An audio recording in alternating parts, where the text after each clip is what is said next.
Muy buenas noches. Abrimos con un tema de actualidad y escándalo. Actualidad porque el mundo ve con preocupación la posibilidad del espionaje digital y es un hecho que los teléfonos celulares, esa extensión de nosotros mismos, se pueden convertir en micrófonos, cámaras que transmiten a alguien la información que uno tiene. Sabemos que existe, pero el New York Times, con el apoyo de varias organizaciones, publica un amplio reportaje, amplísimo, sobre un hecho grave. El gobierno de México adquirió un programa muy caro, tan caro que imagínense, para espiar 10 teléfonos son $650,000. Por tanto, pues deben ser personajes bien importantes. Y 3 organizaciones ciudadanas, Artículo 19, Citizen Lab de Canadá y una organización que se llama R3D o Digital Rights Group, hicieron una investigación que retoma el New York Times y le añade y encuentra que un buen número de defensores de derechos humanos y periodistas fueron víctimas de ese software maligno comprado por el gobierno mexicano. El periódico no hace una afirmación tajante de que tal o cual organización del gobierno, sea el CISEN, la PGR, Policía Federal, espió a varios defensores y periodistas, pero sí establece claramente que el gobierno de México lo compró. De hecho, solo gobiernos pueden comprar ese software. Y la lista de los que ellos mencionan en el reportaje, al parecer son docenas, los periodistas y defensores espiados, pero la lista habla de una diversidad que vale la pena reflexionar. Por orden alfabético, Carmen Aristegui, quien encabezó la investigación sobre la Casa Blanca del presidente Peña Nieto; Carlos Loret de Mola, que regularmente saca información muy delicada sobre temas de seguridad, de crimen organizado; Juan Pardinas, que fue uno de los líderes para la creación del Sistema Nacional Anticorrupción; y Mario Patrón del Miguel Agustín Pro, que representa a los padres de los desaparecidos de Ayotzinapa. Es decir, antes, durante los años del priismo histórico, solo se espiaba, o casi solo se espiaba a la izquierda.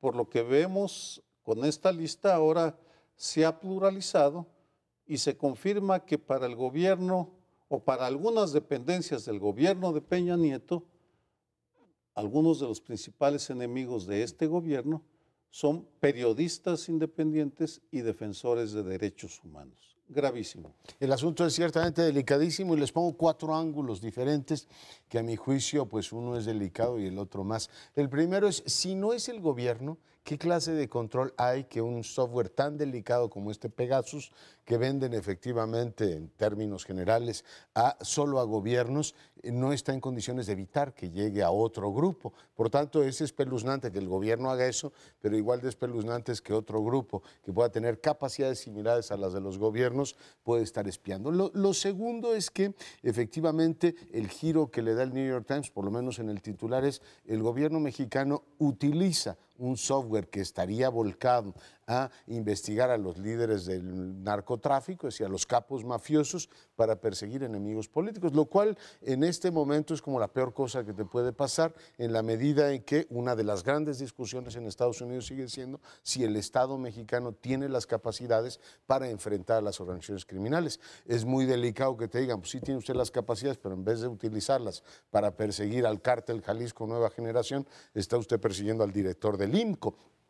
O en vez de estar persiguiendo al jefe de una banda de guachicoleros, está usted persiguiendo a Carmen o a Carlos Loret. Es verdaderamente para un gobierno terrible. La otra es la inversión de prioridades. O sea, si verdaderamente el gobierno ha llegado a definir qué es más importante, no sabemos todavía, como bien decía Guayo, qué agencia se dedica a esto, pero qué es más importante, obtener información privilegiada sobre tus socios este reportaje viene a continuación de uno anterior del gobierno abierto, tú dices, pues ¿dónde están tus prioridades? O sea, tú estás más preocupado por reproducirte en el poder, pero que por garantizar las bases efectivamente de una pues, seguridad nacional sana, que tendría que ver con la autonomía de esos cuerpos para decir, oiga, yo tengo estas capacidades especiales, pero las tengo para perseguir a los enemigos de la nación, a los que están efectivamente amenazando y no a los que en un momento determinado el gobierno considera que son una prioridad política. Y termino con un asunto que me preocupa extraordinariamente.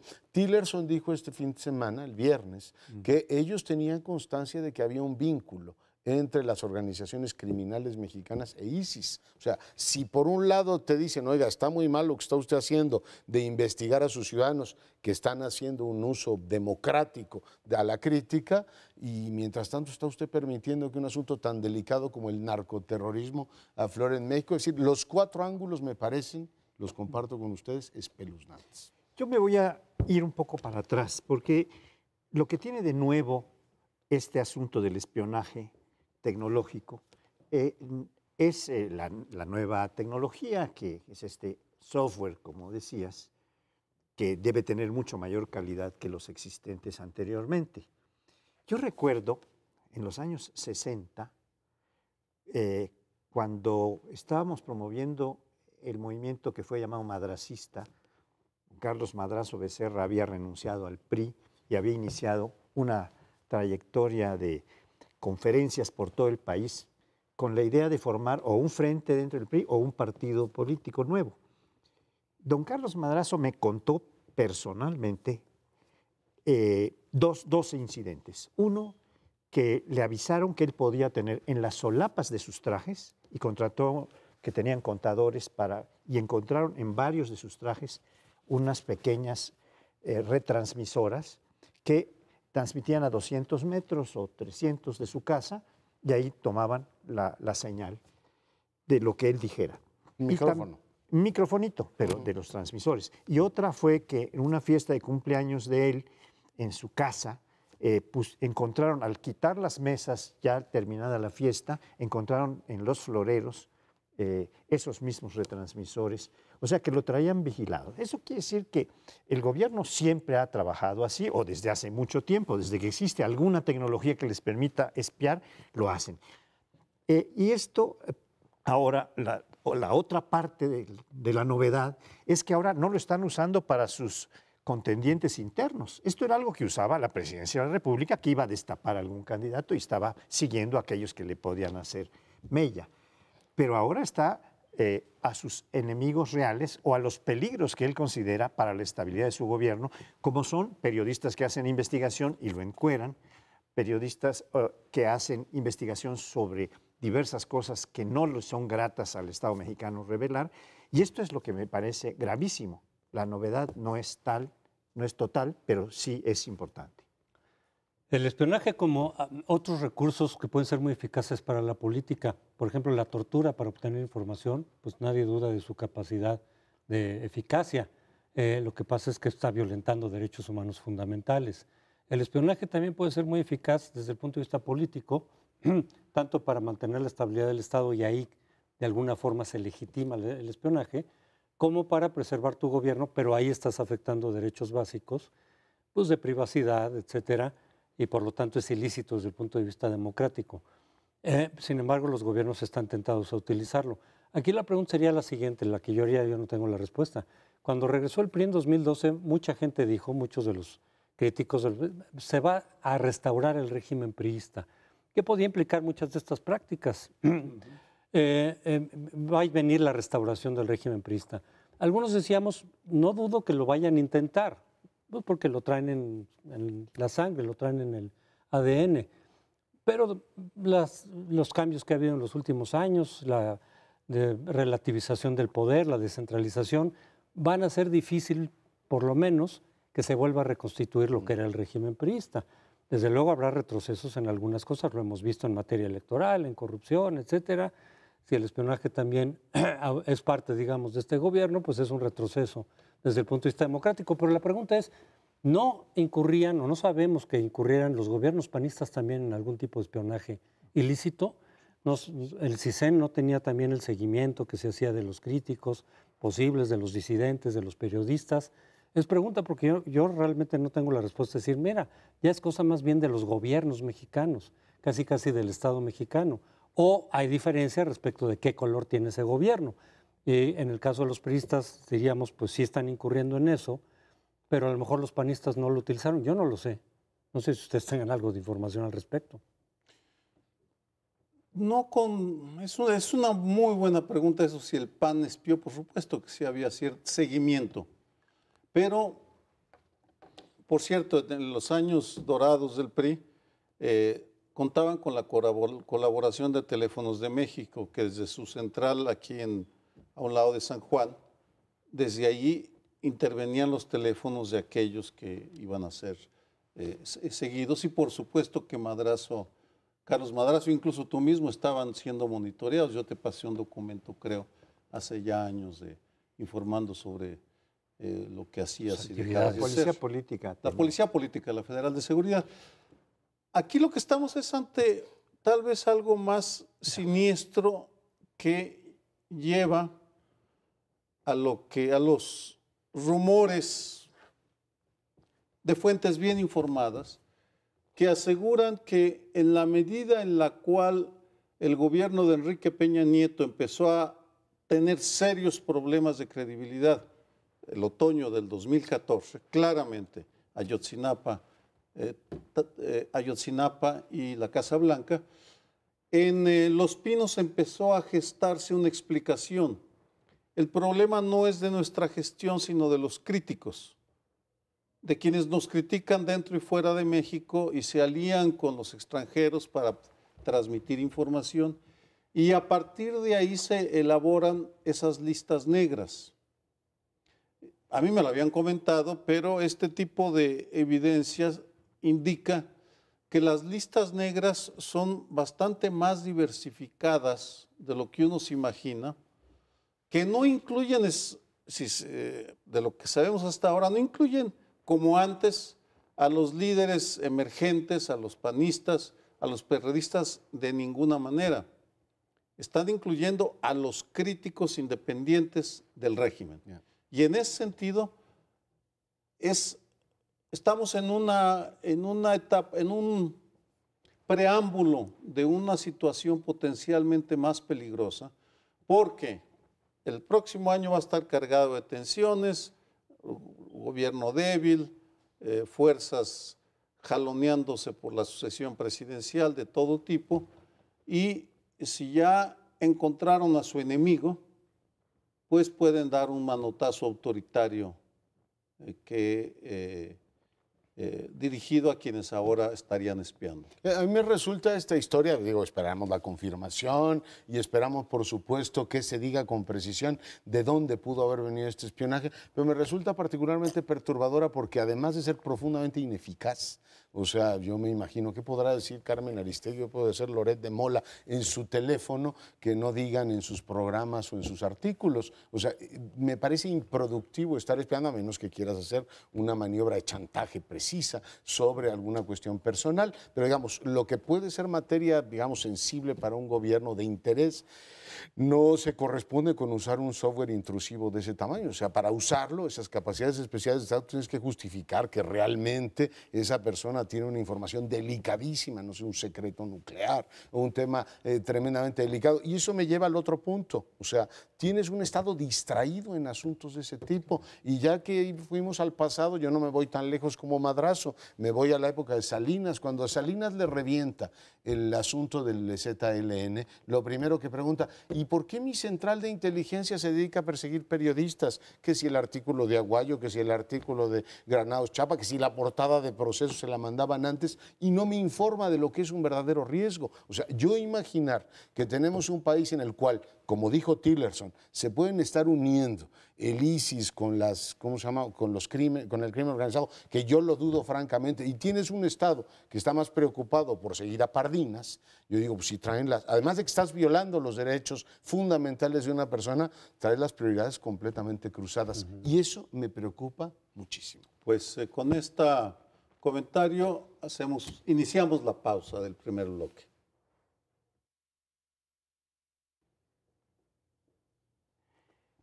Bien, vamos a tratar el asunto de la sucesión presidencial, que ya había venido insinuándose desde las elecciones del 4 de junio, cuando, sobre todo en particular con las del Estado de México, cuando se decía que estas elecciones, particularmente la del Edomex, eran ya como un prolegómeno de la sucesión presidencial, que nos daba ciertas pistas para el 18, pero ahora han seguido surgiendo elementos que nos van configurando un primer escenario que probablemente cambie, en el cual tenemos que en el Partido Acción Nacional, por ejemplo, hay 6 precandidatos ya, inscritos o que dijeron yo voy también.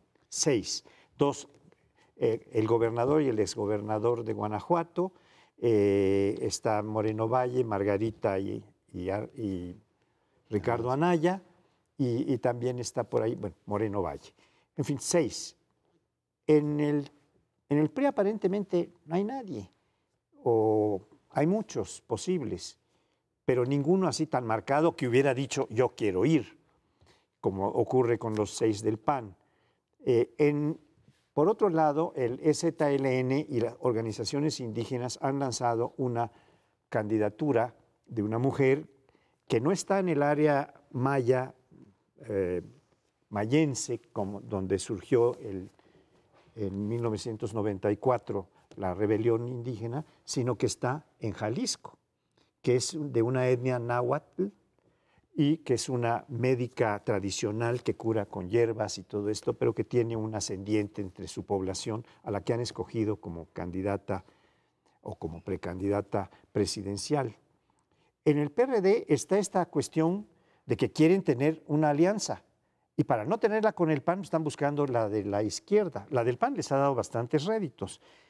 Y ya han nombrado a Ifigenia Martínez como la responsable de formular un proyecto, seguramente asesorada, para tener un planteamiento, un decálogo que traiga la posibilidad de coincidencias entre la izquierda y poder convocar a López Obrador a que se una con el PRD. Entonces, estamos en estos prolegómenos de la sucesión presidencial. Pues yo me siento hasta un mal mexicano porque me da una infinita flojera todos esos especulaciones. No, todos esos devaneos de una serie de personajes, algunos más respetables que otros, pero en un momento en el que el país estamos ante tan graves problemas, yo preferiría ver los programas primero. Me gustaría estar discutiendo programas, sesudos programas, personas. Pero que personas, porque hoy leí, sin embargo, que del libro de Manuel Moreno Valle, que se promueve por todos lados, se han vendido Rafael Moreno Valle, se han vendido 14 ejemplares impresos. Y lo están regalando. Lo están regalando ahora. O lo están regalando. Y bueno, sí conozco, y yo voy a leer el libro de Andrés Manuel López Obrador, que es la especie de programa, porque es el puntero, pero observando el discurso de Margarita Zavala, que habla de todo menos del programa, menos de su programa y de la relación con su esposo y el tema de las víctimas, etcétera, etcétera, etcétera, y Alejandra Barrales y Graco y Miguel Ángel Mancera, que se está dando un hartazgo, debe estar haciendo acumulando mucho dinero con todas las construcciones ilegales que vemos por toda la ciudad. Pues es una precampaña presidencial típica de un régimen que nada en la corrupción y en la simulación. Yo soy igual que tú, aburridón, o sea, porque no aportan nada nuevo y la verdad es que uno extrañaría, así como en los principales campos, debate un poquito más, digamos, proteico, ¿no? A ver, empiezo por el PRI. Un grupo de, ¿cómo se llama? Alianza de Generaciones, no me acuerdo bien el nombre, le planteó este fin de semana al dirigente, oiga, ¿y por qué no consultamos a la base y le preguntamos quién podría ser nuestro candidato? Zamora. ¡Fum! Y la respuesta de Zamora fue: ustedes están movidos por la frustración y son unos críticos de café. O sea, me recordó la de los 80, de La Vega mandando callar a la corriente democrática. A ver, señores, aquí de apertura nada. Hay un gran elector y se callan. No se confundan ni se hagan bolas. Por el lado del PAN, pues es que la verdad es que es un nivel de personalismo impresionante. O sea, todavía no tienen resuelta Coahuila. De hecho, Anaya fue a hablar con Almagro y aprovecharon esta reunión del lado en México para decir: Vamos a llevar a discutir el tema de Coahuila a instancias internacionales y ya se están disputando, en realidad, que es lo que más les preocupa, si va a ser Margarita, si va a ser Anaya o lo conserva, o alguno de los otros que andan por ahí, incluido el doctor Derbez, si se logra colar, ¿no? Como el segundo. El otro día Fox destapó en un programa de televisión a Márquez y al gobernador de Guanajuato, es decir, agréguele usted, total, está barata la presidencia, no, ya parece equipo de fútbol, más que un partido efectivamente con liderazgos plenos. Y del lado de la izquierda, pues lloras, ¿no? Porque en vez de ver un PRD en un debate serio sobre a dónde va, como decía la semana pasada respecto a otro tema, está como gato doméstico, ¿no? A ver, ¿en qué estufa encuentra más calor? Si va con el PAN, si va con López Obrador. No, Silvano anda fintando que a lo mejor podrían ir con el PRI. O sea, en ese plan está el PRD. Y tienes, pues, por supuesto, un Morena que dice, señores, aquí no hay más dictado que el mío, aquí está el libro y aquí soy yo. Como dijo en un artículo muy brillante que leí de Modonesi en Nueva Sociedad, la izquierda en México no debate. O sea, López Obrador ya dijo, la verdad soy yo y si me quieren seguir se purificarán. Y está su libro y están sus tweets y poco más. Tienes un EZLN que antes por lo menos entraba a una discusión teórica más o menos rica y ahora nos presenta Marichuy, se llama, ¿no? María y Jesús, poco más. María de Jesús, o sea, Patricio. Veo ciertamente pues, aburridón el asunto. Parece la Liga de Fútbol Mexicana, ¿eh? O sea, así como que ya sabes entre quién se va a disputar. Cambió yo creo que un poco el ambiente, las perspectivas, los cálculos que se pueden hacer respecto al 2018 con la elección del 4 de junio. Se hablaba mucho, se ha dicho mucho que quien gana el Estado de México no necesariamente gana la presidencia, no es una regla, pero sí es un preludio y muchas de las cosas que ahí pudieran pasar o pasaron podían tener efectos sobre el proceso presidencial. Entonces se decía, si hubiera ganado Morena, o si se ganaba cuando se decía antes de la elección, si gana Morena, eso va a repercutir favorablemente a López Obrador en muchos sentidos. La perspectiva de que prácticamente ya es el ganador, la cargada que ya ha tenido, digamos, expresiones en este año, pudo haberse multiplicado en favor de López Obrador y decir, no, pues si ganó el Estado de México, seguro que va a ganar la presidencia. Pudo haber sido un efecto mediático y político de perspectivas muy positivo para él, pero perdió, a la buena, a la mala o como haya sido, el hecho es de que perdió y eso hace que muchos digan, no, pues entonces las cosas no están tan claras. Y con el PRI a la inversa. Bueno, el de la izquierda además porque López Obrador, lejos de corregir el error de decir vámonos con el PRD y ahí sí podemos asegurar o elevar nuestras probabilidades, dice no, con el PRD nada. Entonces están estos diciendo, oye, vámonos a reunir a la izquierda. Y al final de cuentas se fragmentó por Morena. Es decir, fue López Obrador que al salir con Morena fragmentó a la izquierda. Y ahora están viendo a ver de qué manera vuelve a ir la izquierda unificada por esa ruptura que hubo, que después López Obrador dijo que era por el Pacto por México. Esa fue la justificación, pero en realidad el Pacto por México no existía cuando él se salió del PRD. Incluso dijo que se salía en paz, que se salía en buenas condiciones. Vida, nada te debo. De haber estado lo del Pacto por México, claro que lo hubiera dicho, pero bueno, ahora se trata de reunificar a la izquierda, por lo menos a partir de coaliciones, no formalmente. Pero decíamos, del PRI se decía, no, pues el PRI está en tercer lugar en las encuestas desde el principio de año, tiene pocas probabilidades. Sin embargo, este triunfo, de nuevo, aunque haya sido como haya sido, dice, pues el PRI igual se puede... Exactamente, Hable pero... bien, doctor Crespo.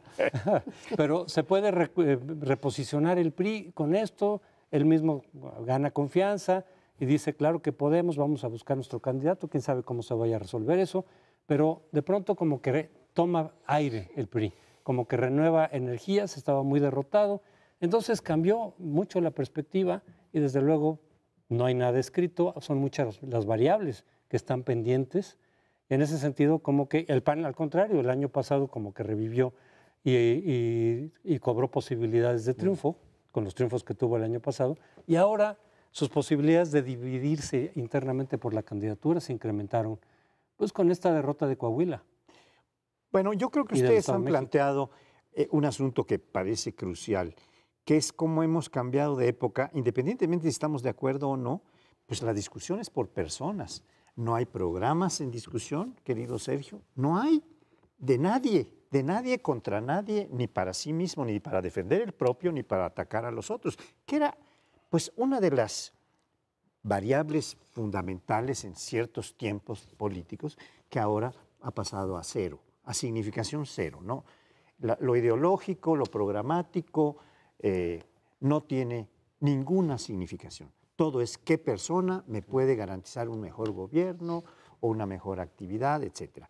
Está el libro de López Obrador, tienes razón, tal vez es la única excepción, pero es un programa que viene exactamente, pues casi igual que el anterior que habíamos visto en las elecciones de 12. Yo ya leí el libro, no le encontré muchas diferencias, hay algunos matices, pero en general tampoco hay un gran interés de tener una salida, como dice el libro de López Obrador, que sea arraigada en planteamientos doctrinarios, fuertes, ideológicos. Este es un tema que parece abandonado ya, y en todo el mundo, en muchas partes del mundo. Tal vez en la discusión de Francia reciente, Macron ha planteado algunas cosas, pues que en realidad son de consolidación del movimiento republicano francés, pero en otras partes la ideología está borrada. Y bueno, sí, en algún momento supongo que nos iremos entusiasmando, yo espero. Al día de hoy les confieso, No hay entusiasmo. vamos, ya ni por obligación, porque no hay nada nuevo. Cuando se están rigiendo la mayoría de los candidatos por el haya sido como haya sido, porque es realmente la consigna de la mayoría. La famosa lanzada Calderón. por Felipe Calderón en una entrevista con Denise Merker, cuando le dice, ¿y usted está satisfecho de haber ganado habiendo hecho esto y esto y esto y esto y esto? Y responde, pues haya sido como haya sido. Ya gané. tengo en la Ese bolsa. es el nivel que estamos observando.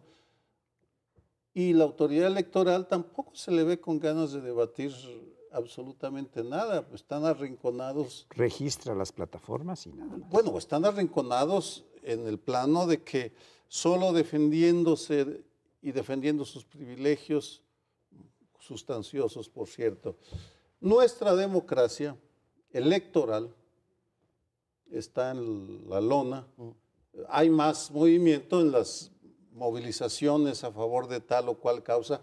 Ahí sí se nota un México vivo que está buscando resolver problemas concretos desde la sociedad en relación con el Estado. Un apunte nada más de 15 segundos. En esa descomposición del sistema electoral y la falta de confianza, yo la verdad es que entiendo poco cómo quieren llevar adelante el tema de la segunda vuelta. Digo, si funciona tan mal lo electoral, ¿cómo vamos a tener una segunda vuelta y que eso va a arreglar?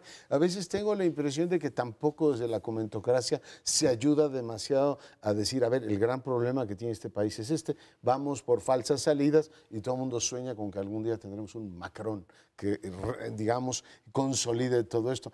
Yo creo que sí andamos muy desencaminados si esperamos tal cosa. Bueno, la segunda vuelta ya no se puede legislar porque hay que hacerlo un año antes de las elecciones, de que inicie el proceso electoral, que es en octubre. Entonces ya no se puede jurídicamente tener una segunda vuelta para el 2018, quiero decir, pero vámonos a un corte y regresamos en un par de minutos. Bueno, y aquí en la capital de la República tenemos una disputa interesante porque implica organizaciones vecinales, implica el gobierno de la ciudad y el Poder Judicial. Usted seguramente conoce el asunto. Un juez, el juez Silva, por cierto, y declaró una suspensión hasta que no se resuelva de fondo, un amparo promovido por algunos ciudadanos para la línea 7 del Metrobús. Bueno, en principio es una línea que tiene pues todos los elementos benéficos que el transporte público debería tener, pero hay un montón de asuntos que generan inquietud.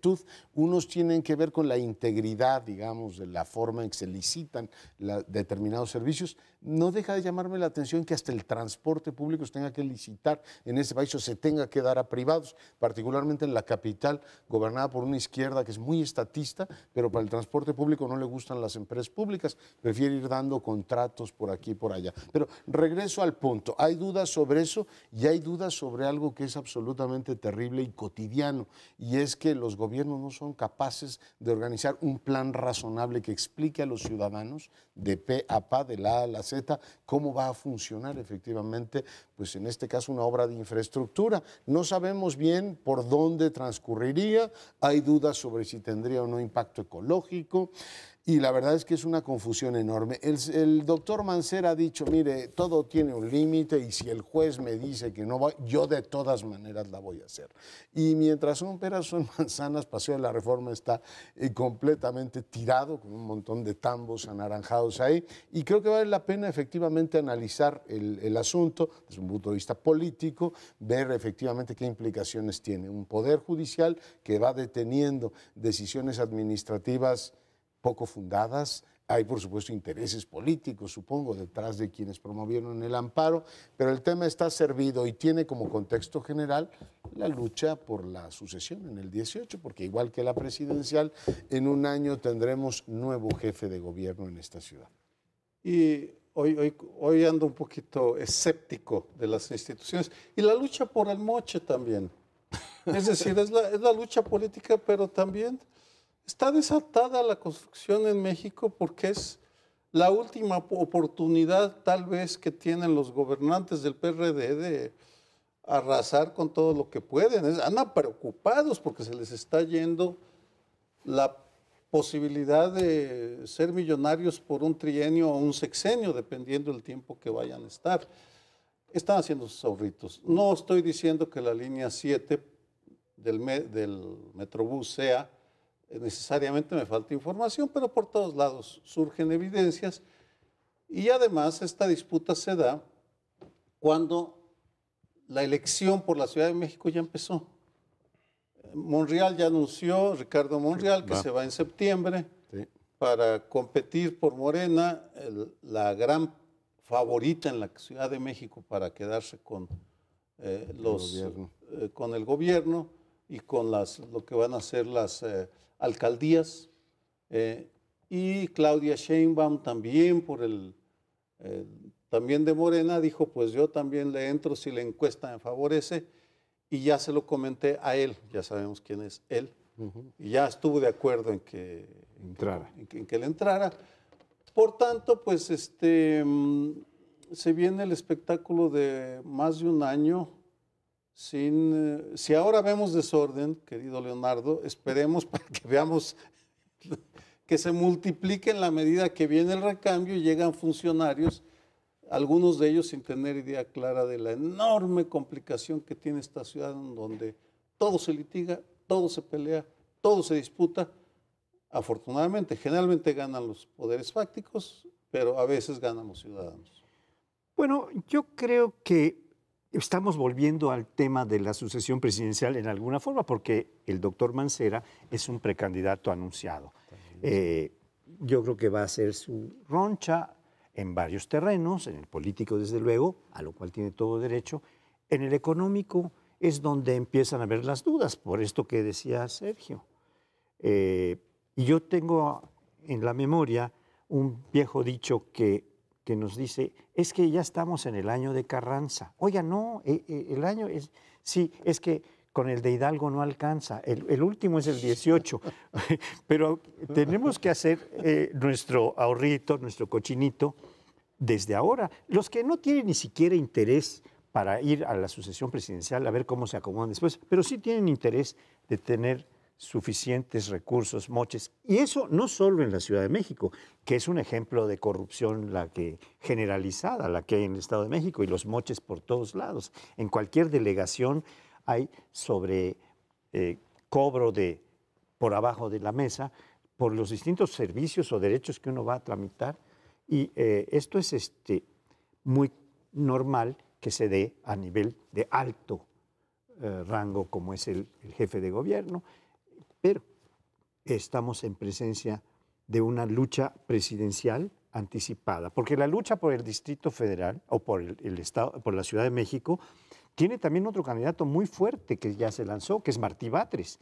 De hecho, la pelea muy fuerte era entre Ricardo Monreal y Martí Batres. Ahora Martí Batres está un poco agazapado. Si sale Sheinbaum, no sé si él ya adoptó alguna otra posición que quiere conseguir, pero en todo caso, pues estamos en esa. El problema con la obra pública, desde luego los gobiernos tienen que hacer obra pública, por supuesto, es parte de digamos, la gobernanza es parte de sus compromisos. A veces hacen obra pública que no es tan importante y dejan de hacer la que sí sería fundamental o prioritaria. Los problemas es en lo que ustedes han dicho. Por un lado, los moches, es decir, si no hay obra pública, pues entonces ¿de dónde saco dinero para el bolsillo privado? Entonces tienes que estar haciendo y hacer los arreglos y las concesiones y los precios elevados, la calidad baja. Normalmente elevan los precios y la calidad de los materiales suele ser baja para que sobre más para los moches. Pero el otro problema también es el de los tiempos políticos, es decir, los gobernadores, los jefes de gobierno de la capital, obviamente están aspirando a otra cosa, que puede ser la presidencia o una senaduría o lo que sea, y entonces los tiempos políticos marcan también la obra, cuando en realidad la obra tendría que marcarse por tiempos técnicos. Tenemos que terminar porque quien hace la obra pues quiere presumirla, tiene que inaugurarla, de lo contrario, digamos que esos beneficios políticos no los va a usufructuar adecuadamente, y es parte un poco de lo que pasó con la línea 11 del metro, que hubo precipitación también en terminarla y en inaugurarla. No solamente se supone que corrupción, muchas decisiones inadecuadas, pero también la precipitación de decir es que tengo que acabarlo. Si oigan, hay obras que rebasan los sexenios, hay obras que, en el caso de los alcaldes más claramente, porque son 3 años nada más, puede o no haber reelección, pero justamente para reelegirse, ya que va a haber la reelección, pues tengo que acabar la obra para precisamente poderla utilizar políticamente y poder continuar con mi carrera. Pues, oigan, pero eso genera que salgan mal muchas veces las obras, precisamente por terminarlas antes de tiempo, por encima, digamos, de los criterios técnicos o arquitectónicos en su caso, pues tú estás utilizando solamente como criterio los tiempos políticos. Claro, no, lo cual te reproduce este vínculo entre desarrollos inmobiliarios, gente que se dedica a la obra pública y los intereses de los políticos en turnos. Pero para mí este asunto de la línea 7 del Metrobús, digamos, deja al descubierto las dos grandes debilidades de todo el sistema político mexicano. Por un lado supone que la Ciudad de México es la que más capacidades administrativas tiene de todo el país. Es una ciudad rica, tiene 200,000 millones de presupuesto y tiene muchísimas capacidades. Pues resulta que no puede edificar, o sea, no puede desarrollar un corredor en Reforma sin que haya debilidades técnicas muy serias. Sigue sin explicarnos cómo va a funcionar lo de la fuente de petróleos y les dices una y otra vez, encontraremos una solución. Digo, pero no hay un técnico que diga efectivamente, oiga, esto va por aquí, esto no es un asunto de derechas o izquierdas, es un asunto de ingenieros. Pues no lo tenemos. Tampoco hay un abogado que defienda al jefe de gobierno. Pues resulta que su obra se la llevaron hasta el juez Silva y le dijo, lo para, porque no ha explicado apropiadamente qué es lo que va a ocurrir. Está negociando con el INAH ahora, que si los parabuses no van a afectar reformas, y uno dice, oiga, el nivel de chambonería en todo es como el de la línea 7, porque es como para asustarse. Menos mal que no controlan el tráfico aéreo, pues se nos estarían cayendo los aviones un día sí y un día también. O sea, la impericia como norma en el gobierno es lo que prima. Y la otra, lo acabas de decir tú, Crespo, o sea, todas esas funciones técnicas, que es edificar infraestructura, todo el tema de transporte, no debería estar bajo la lógica de una administración que lo que hace, lo decía Sergio ya como institución, es mochar. O sea, aquí el tema no es encontrar una lógica de cómo transportar ciudadanos. Vamos, no tenemos encuesta de origen-destino de la ciudad. Todavía, creo que tiene 10 años la última. Entonces tú dices, oiga, ¿usted decide cómo?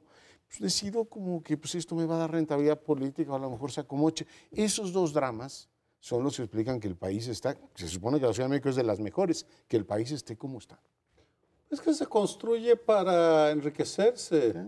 Pues, sé que necesitamos un aeropuerto internacional, pero bueno, la forma como se otorgaron los contratos no está clara. Ya va a funcionar el tren Toluca Ciudad de México, que costó casi 50,000 millones de pesos, y también ahí hay dudas sobre la pulcritud. Ahora sacó una serie, unos estudios sobre la utilización de la obra vial en el Estado de México para financiar campañas. Es decir, la obra sirve para muchas cosas, además de que para hacer obra pública. Está pensada para financiar campañas, ahí sí. Política. Ahí sí habrá que ver de dónde sale el dinero de todos los precandidatos a la presidencia, porque de eso no informan. Y el doctor Mancera, cuando se lance, esperemos que sí nos diga quién le donó para hacer la campaña que vaya a hacer, que hasta ahora no la hemos visto. Bueno, pues si no opinan otra cosa, yo cierro diciendo, nos surgiría una comisión parlamentaria o del Tribunal Electoral que determinara cuál es el grado de involucramiento en todo esto, es decir, de involucramiento entre las desarrolladoras y las campañas políticas. Nos llevaríamos una sorpresa de ver que todo mundo está metido con eso. Y retomo el asunto del aeropuerto. Sería muy oportuno que este gobierno dijera, a ver, independientemente de quién venga, el plan para conectar la Ciudad de México con el nuevo aeropuerto es esto. Habría que hacer una línea de Metrobús, habría que hacer una línea de metro. No, lo van a hacer en el momento que el aeropuerto ya está hecho, decir, ¿qué creen? Que ahora necesitamos construir una línea por no sé dónde. Ahora tienen la oportunidad de decir impersonalmente qué es lo que habría que hacer para conectar ese aeropuerto, que es lo que uno imagina que hacen en las ciudades bien gobernadas. Pero hacemos una breve pausa, regresamos, este es el primer plano. Bueno, la OEA se va a reunir aquí en México, en Cancún, para discutir, entre otros temas, la posición de esa organización respecto de la crisis de Venezuela. Y lo que vamos a discutir aquí es que efectivamente lo que se ha ido gestando en Venezuela es una situación muy difícil, muy crítica, que se puede atribuir a muchas cosas. Yo sí atribuyo en buena parte lo que está ocurriendo ahí, ha ocurrido también en otros países de América Latina. Por un lado, la combinación de una fragilidad institucional todavía digamos, en el sistema democrático, en los intentos democráticos del continente latinoamericano, para ir construyendo justamente por los pesos, los contrapesos, la vigilancia, la rendición de cuentas, pero son democracias incipientes y por lo tanto frágiles, con una personalidad muy fuerte, carismática, muchos dicen populista, caudillista, mesiánica, como es la de Hugo Chávez. No es el único personaje con esas características en América Latina, pero justamente al llegar al poder utilizan el propio poder presidencial para ir minando esa institucionalidad democrática para que sus proyectos, sus propuestas, su proyecto de nación, el que sea, se vaya imponiendo por encima de los contrapesos, las disidencias, la oposición en el Congreso y se van de pronto atrayendo pues el control del Congreso cuando pueden, del Poder Judicial, de las instituciones electorales, que van haciendo lo que haga falta para que se mantenga ese poder allí. Y el problema es que incluso cuando prevalece la oposición, por ejemplo, en el Congreso, y entonces tienes un choque de poderes en un sistema presidencial que además son más rígidos que los sistemas parlamentarios tienen sus propios problemas, pero ciertamente es más flexible, son más flexibles que los presidencialismos. Cuando tú tienes un poder ejecutivo enfrentado al poder legislativo, donde no tienes mayoría o incluso tu partido está en minoría, y no hay manera de corregir esa situación o ese choque como sí lo pueden hacer en casos excepcionales, pero lo pueden hacer en el sistema parlamentario, de disolver el Congreso, de votos de censura, etcétera, elecciones extraordinarias. Aquí tienes mandatos fijos con poderes que están confrontados y eso puede poner en riesgo la estabilidad política, no solamente el funcionamiento de la democracia, sino la estabilidad política que eventualmente, en casos más graves, puede provocar o golpes de Estado, o golpes legislativos, fujimorazos, o una confrontación civil más grave. O madurazos, digámoslo con toda claridad. O sea, tú lo que tienes ahora es un presidente que trató de disolver la Asamblea y le dijeron, oiga, pues no puede usted asumir esas funciones porque todas es opositora. Y entonces dijo, señores, tranquilamente convoco otra constitución. Una constitución chavista, porque la que rige Venezuela ahora es una constitución aprobada. Bolivariana. Bolivariana. Y dice, pues ¿sabe qué? Como no me gusta esto, yo efectivamente convoco a esta, digamos, asamblea constituyente en mis términos. Si les parece bien y si no les parece también. Recordar que Venezuela viene de una democracia profundamente corrupta, como la partidocracia que hoy tenemos en México, si la época de los 90, cuando efectivamente esa democracia se colapsó y llegó Hugo Chávez diciendo que iba a rehacer y articular y regenerar la República, y todo este periodo de los 2000 que tuvieron en América del Sur, esto que llaman ellos el consenso de los commodities, es decir, como tuvieron precios altos del petróleo y precios altos de efectivamente muchos productos, les dio para que gobiernos del tipo de Hugo Chávez tuvieran un gran auge. Hasta ahí yo voy bien, pues fue un gobierno muy exitoso en su momento, pero ahora se ha colapsado y la salida institucional que propone es, si no se hace lo que yo digo, vamos a confrontarnos. Y ahí nos encontramos, creo yo, ante un gran dilema, porque tienes una América del Sur casi yerma en términos políticos, tienes un Brasil que no tiene casi presidente, tienes una Argentina que apenas se está reconfigurando, cambio de poder en Ecuador, y de pronto se giran a nosotros y nos dicen, oiga, hay posibilidad de guerra civil en Venezuela, y nosotros con nuestra tradicional posición de conmigo no se metan, o yo no me meto en los problemas del vecino, hicimos caso omiso al deterioro que Venezuela ha tenido. Hoy el dilema, y aquí lo dejo, es que estamos en la antesala de una guerra civil. Y eso, por supuesto, no nos lo podemos permitir los latinoamericanos, no en un país como Venezuela.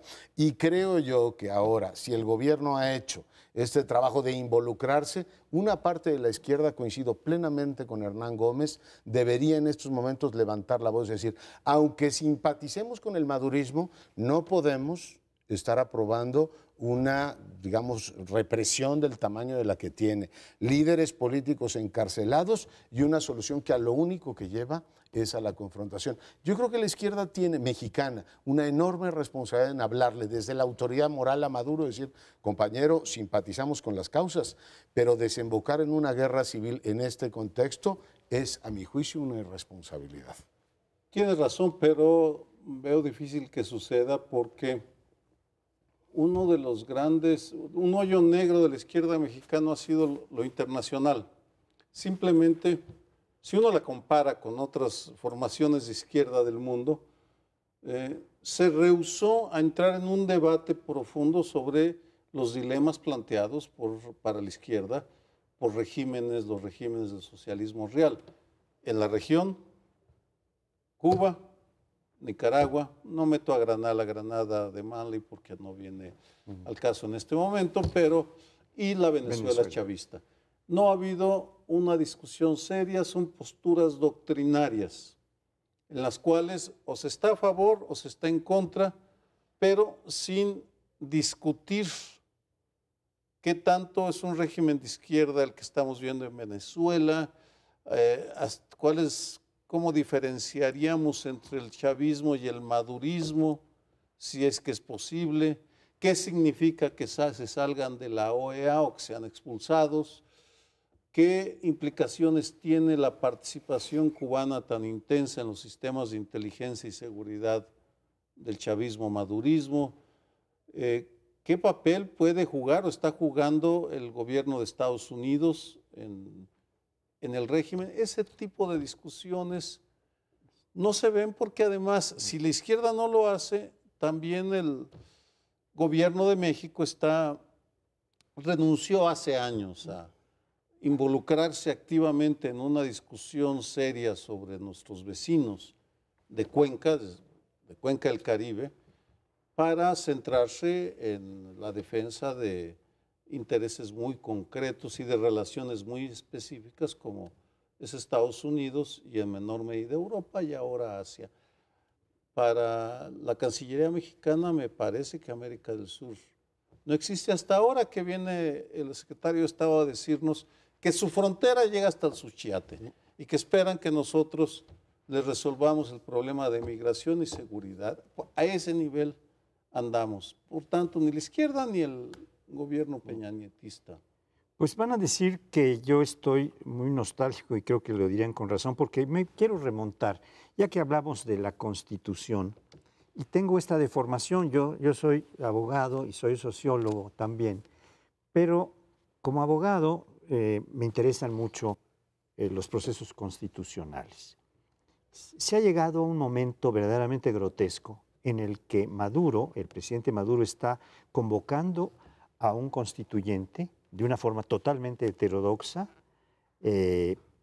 porque es posible que la actual Asamblea Nacional quisiera tomar parte en ese constituyente, como lo hizo el constituyente de la Ciudad de México, donde había autoridades constituidas y autoridades electas. Pero en fin, en 1811, por eso me voy muy atrás, Venezuela nos dio un ejemplo formidable de cómo hacer una constitución para América, tomando como inspiración la Constitución norteamericana de Filadelfia. Y se adelantó a toda América Latina que tuvo como influencia fundamental la Constitución de 1812, la Constitución de Cádiz, primera española que limita el poder absoluto de Fernando VII, y Venezuela dice, yo soy anterior, yo tengo una constitución totalmente republicana, que tiene influencia, claro, del país más adelantado entonces, Estados Unidos, en muchos terrenos, ¿no? Ahora estamos usando la convocatoria para formar una constitución, para consolidar o para mantener un régimen político verdaderamente discutible, estrafalario, grotesco en muchas de sus expresiones, que sería largo comentar. Y estamos teniendo una Venezuela que está, estando al borde de la guerra civil, no está pensando en una salida a este conflicto que fuera a ser política, sino que está pensando en algún disfraz que le permita justificar desde el punto de vista constitucional una guerra civil. Esto me parece verdaderamente terrible, grotesco. Es que a veces se recurren esos regímenes, a estas estratagemas de disolver el Congreso cuando tienes un Congreso adverso al gobierno, donde no tienes mayoría, donde incluso hay un choque, digamos, de posturas y posiciones, de quitarlo mediante mecanismos como decir, es que voy a convocar una asamblea constituyente o nuevas elecciones, cuando en el régimen presidencial no puedes disolver el Congreso, son mandatos fijos, es distinto a cuando disuelves el Congreso en un sistema parlamentario, pero aquí no, en los sistemas presidenciales. Entonces eso dificulta mucho las cosas. Pero por otro lado, bueno, vamos a ver qué dice la OEA a final de cuentas, porque la OEA se dio una Carta de Derechos Democráticos firmada por los propios países cuando estaban accediendo a la democracia, precisamente por reconocer la fragilidad de las instituciones democráticas, para entre todos proteger, digamos, entre todos los miembros de la OEA, decir, cuando haya alguna amenaza a la democracia que surja de adentro, de algún personaje antidemocrático, etcétera, pues hagamos presión entre los firmantes de esta carta para proteger. Pero bueno, se nos terminó el tiempo, los esperamos el próximo lunes.